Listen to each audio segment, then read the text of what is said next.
Hello, divers, and welcome to a special holiday edition of Mysteries of the Deep. I'm Tom Feeney, podcaster and purveyor of pop culture propaganda, searching beneath the surface of what seems to be the ordinary, the mundane, the pedestrian. This week, we dive into some of the more unusual holiday traditions celebrated across the globe. Ones that involve Christmas demons, fried chicken, horse skulls, and pooping logs.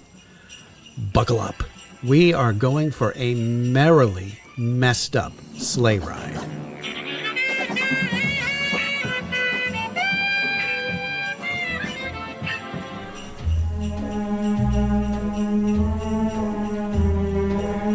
We begin our journey in Iceland, where the lucky children don't just get one Santa Claus.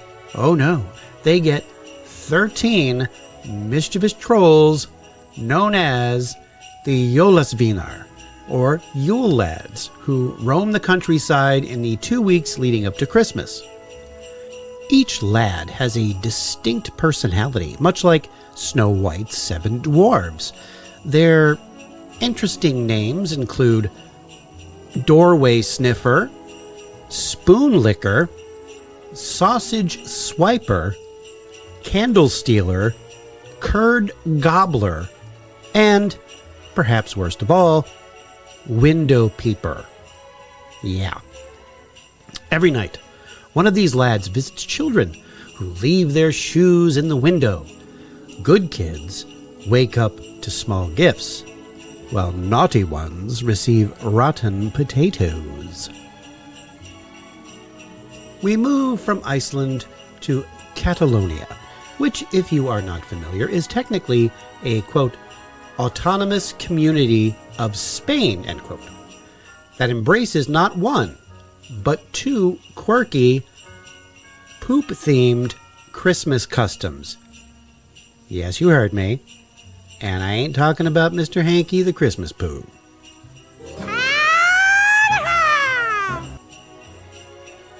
First, there's the Kaganer, or also known as the Pooper, a figurine of a pantsless peasant in mid-defecation tucked humorously into nativity scenes. Very respectful, very demure. Then there's Kagatio, or the pooping log. A log that in December kids feed. Okay. They take care of the log during December. They feed it. You know how you can feed a log. And they feed this log. And then on Christmas Day, in the spirit of Jesus' birth, this log that they've taken care of, they beat it. They beat the log and sing a song hoping that the log, I'm not making it up. Like, there's Americans here going, this is not true. And the Catalonians are like, yeah, it's pretty close. They beat the log singing that they want the log to poop out gifts. And some people think the elf on the shelf is weird. Now, in reality, while kids are off begging for gifts, adults secretly stash presents under the blanket. Hopefully, without the poo. In South Wales, the Christmas season brings the eerie Mari Lwyd tradition, a wassailing ritual involving an undead horse. So a horse's skull is mounted on a pole, like you do, draped in a white sheet and paraded through villages. Now, the group carrying the Mari Lwyd knocks on doors and challenges residents to a battle of wits in song. This just gets better and better. If the household loses, they must provide food or drink. With its roots likely in Celtic tradition, Mary Lloyd translates to either Holy Mary or Grey Mare, both equally disturbing interpretations for the festive season. Over in Japan, Christmas has become synonymous with fried chicken, thanks to a wildly successful campaign from Kentucky Fried Chicken during the 1970s. ケンタッキーのファミリーパックに新発売のホームメイドスープが3個つきました。お得な3人分1500円。ケンタッキーフライドチキンです。Now, trust me, that was about KFC at Christmas. Families now celebrate with buckets of Colonel Sanders' deep-fried finest on December 25th, making it the ultimate marketing triumph. That is, since Coca-Cola cemented the modern image of Santa Claus way back when.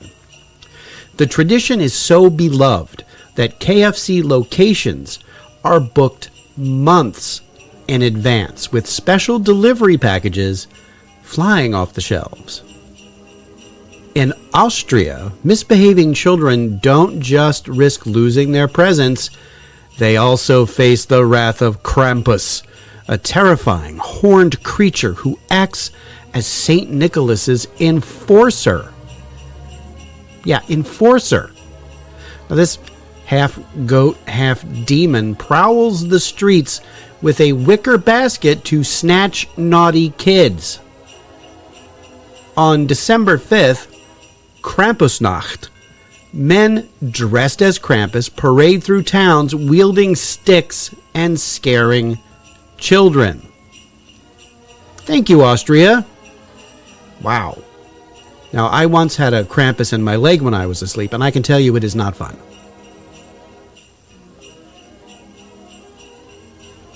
Now, Italian children get a visit from La Befana, a kindly wine-drinking witch who flies down chimneys on the eve of Epiphany on January 5th.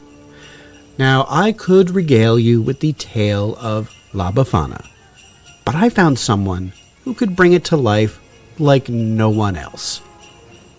Ladies and gentlemen, the late, great Orson Welles. Here it is, the holiday time, as I said at the beginning of the program. And pretty soon it will be the time of Epiphany. And that's the end of the whole Christmas holiday period. And in some countries down in the Mediterranean, particularly in the southern countries, Epiphany is the time when you get the presents, when the kids get their gifts. And there's a nice story that goes with that. Folk tale that's told down in Sicily. It'll only take a minute if you don't mind. Maybe you haven't heard it. It's about Befana, and she's the one, the old witch, the old lady, who brings the presents to the kids. She lived in a small town, a village, a couple of thousand years ago, and she was house proud. She was a spinster. She was very proud of her house. She kept it beautifully, everything just so, everything in place. And she lived alone in that house. And one night, she took her jugs and mugs and things down to the well in the little village to fill them. There was a big crowd there. Everybody in the village was there because there were strangers in the town. 3 very dignified foreigners were watering their camels at the well. And Befana, the old lady, asked what they were doing, and one of them explained that they were going on a long journey, that they'd come from the east, and they were following a star. They were going to bring gifts to the child Jesus. She asked if she could come with them, and they said, yes, of course. And she ran back to her house in order to close it up and make things right, neat and tidy before she went. And because she was house proud, she couldn't bear to leave it just like that, so she left it a little better than that. And by the time she had bolted up the last bolt and had finally turned her back on the house she was so proud of, Befana realized that time was slipping by.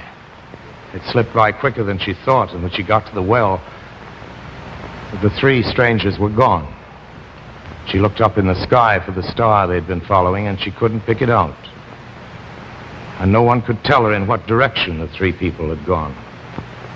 So she went slowly back to her home, but she found she was no longer proud of it. She no longer loved it very much, and so she started on a journey. A very long journey, and she's been on that journey ever since, according to this old tale.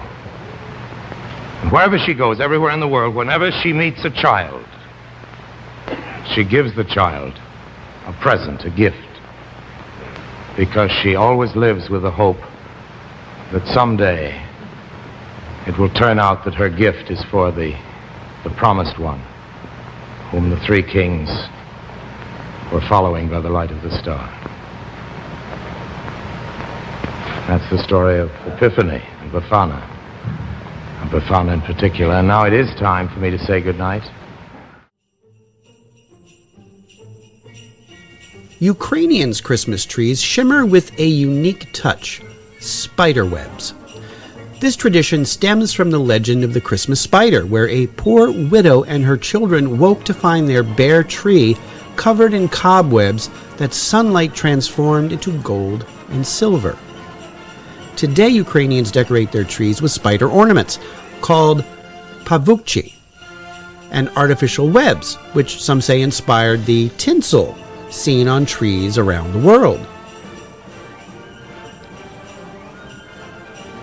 In Oaxaca, Mexico, Christmas preparations include the spectacular Night of the Radishes on December 23. The southern Mexican state of Oaxaca is celebrating the roots of Christmas this year by sculpting radishes as part of traditional festivities in the region. Sculpted into complex figures from ancient Mayan kings to Mexico's patron saint, Our Lady of Guadalupe, the unique Radish Night Festival in Oaxaca City combines traditional folk art and agriculture in a competition for prizes. Dozens of farmers, florists, and local business owners showed off their elaborate radish sculpturing skills to long lines of spectators eager to catch a glimpse of the detailed and complex works. The figures are decorated and made by scores of agricultural industry workers who are not allowed to use ink to paint figures or metal articles to hold up the figures. They keep it simple, using only wooden sticks and a local plant common to Oaxaca.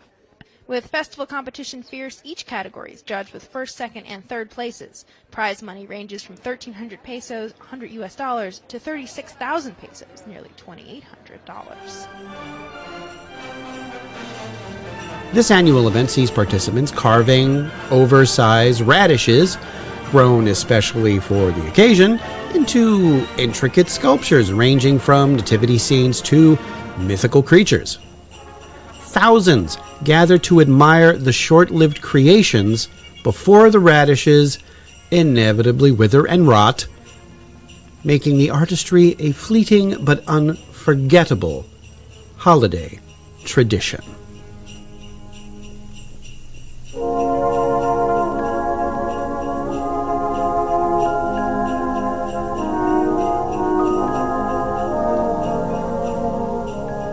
So remember, everyone, it doesn't matter where you come from, what you believe in, or how you celebrate this time of year.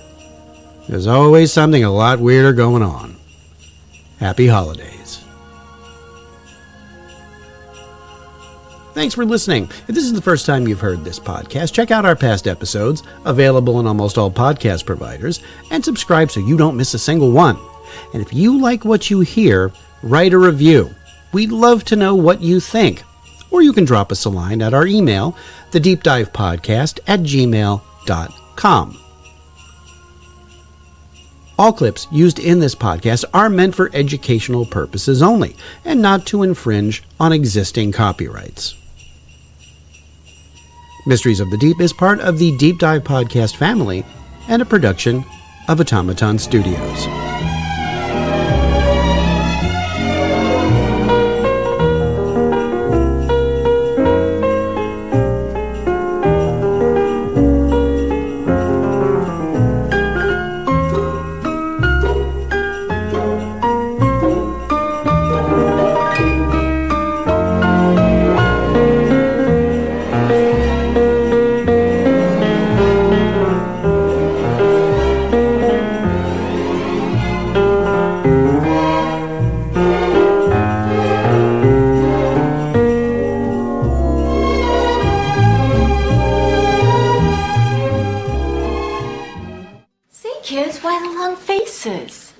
bored. There's nothing to do. Well, maybe this will help. Construction set! That's right, kids. Now you can make your very own Mr. Hanky.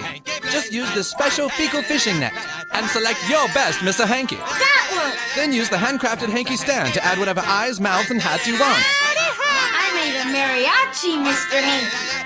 Now it's a Mrs. Hanky. Let's put the fez hat on him. I wish Daddy was still alive.